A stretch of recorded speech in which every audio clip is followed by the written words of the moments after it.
My name is Nick Leister, and I'm a member of the SOLIDWORKS training team. In this multi-video series, I will show you how to start with SOLIDWORKS as I model a pair of needle nose pliers. In this video, the fifth in the series, I'll show you how to create an assembly that includes the pin and two instances of the handle. I'll also explore how mates constrain the motion of parts in an assembly. Let's get started. I'll start the assembly following a process similar to the one I used to start the parts. I'll click the New icon, which opens the new SOLIDWORKS document window. From here, I'll click Assembly and click OK. An Open pop-up and the Begin Assembly Property Manager appear automatically.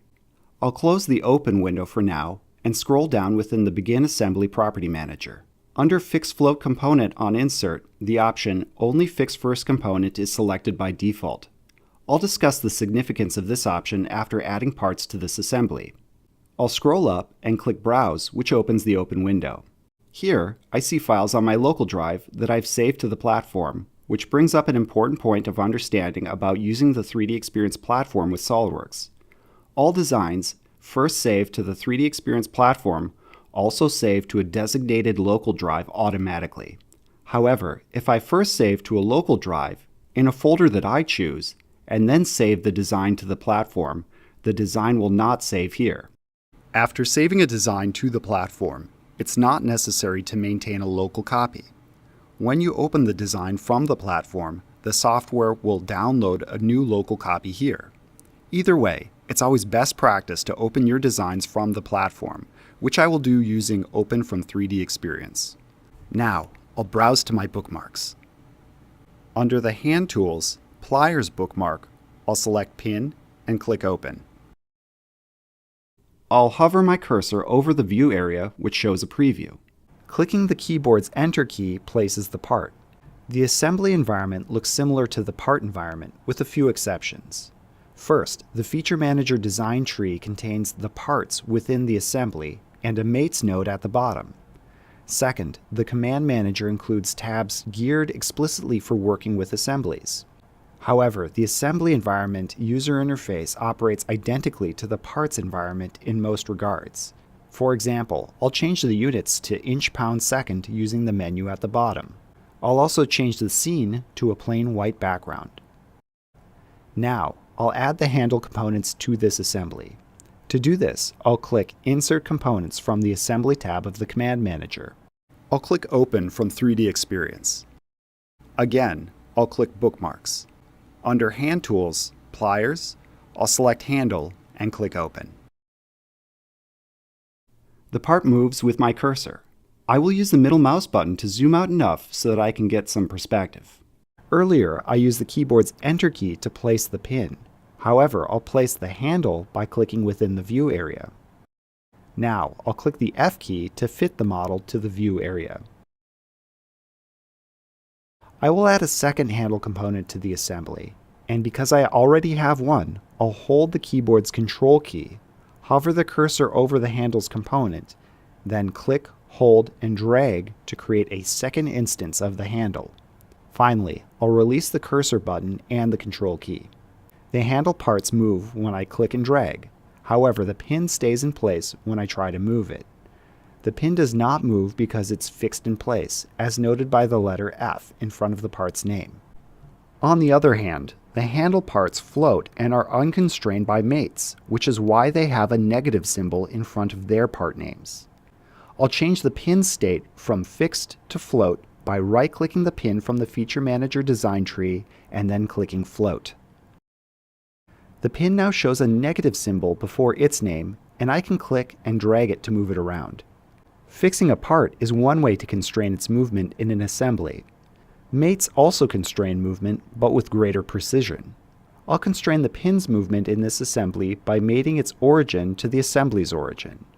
There are several ways to create mates. I'll start by demonstrating the process using a pop-up. To do this, I'll expand the pin part within the Feature Manager design tree, select the origin, and select the assembly's origin while holding the keyboard's Control key. This process allows me to select multiple tree items and opens a pop-up window. I'll select Coincident, which moves the pin's origin to the assembly's origin. The pin part no longer has a symbol before its name. It stays in place when I try to move it. Now, I'll constrain the handles to the pin's geometry with mates. Here, I'll use the mate command from the Assembly tab of the Command Manager. I'll select the flat face of the pin first. Then, I'll select the flat face on one of the handles. A pop-up appears, displaying the mate types my selections support. I want these two faces to remain coincident, the default option. I'll use the pop-up and click OK. Moving the handle shows the nature of the coincident mate. The two faces are constrained to one another, but the handle maintains planar movement. Now, I'll define a concentric relation between the two cylindrical faces. I'll click Concentric from the Property Manager and select the pin cylindrical face and the handle cylindrical face. Again, I'll use the pop-up to click OK. The handle's position relative to the pin looks good. I'll click OK to close the Mate Property Manager. Moving the handle highlights the part's motion to its constraints. I'll use the pop-up method for creating mates to create a coincident relation between the handle's two flat faces. Once again, I'll hold the keyboard's Control key and select the two flat faces to summon the mate relations pop-up.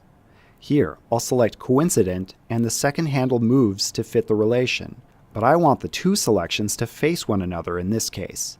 So, I'll click the Flip Mate Alignment pop-up icon. Now, I'll create a concentric relation between the cylindrical face of the handle and the pin using an entirely different method. I'll drag the handle's cylindrical face close to that of the pin and hold the keyboard's Alt key. The handle snaps in place and an icon appears. The Mate Relations pop-up appears when I release the left mouse button and the Alt key. With concentric selected, I'll click OK.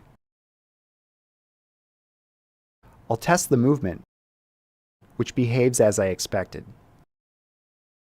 Now that I know the parts fit together within the context of the assembly, I'll lock them so that no one else on my team can make changes to this design but me.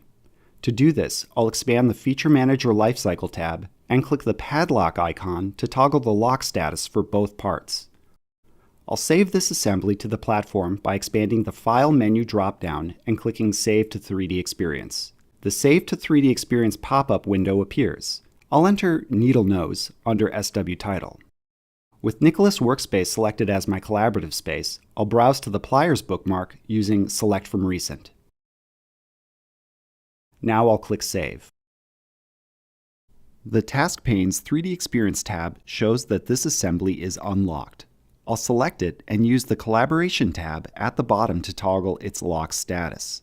Locking the assembly and the parts ensures that when I come back to the office tomorrow to detail this design further, the model will be exactly as it is now.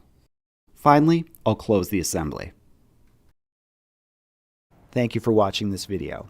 If you found this content helpful, visit the site below to access a complete SOLIDWORKS CAD Fundamentals playlist.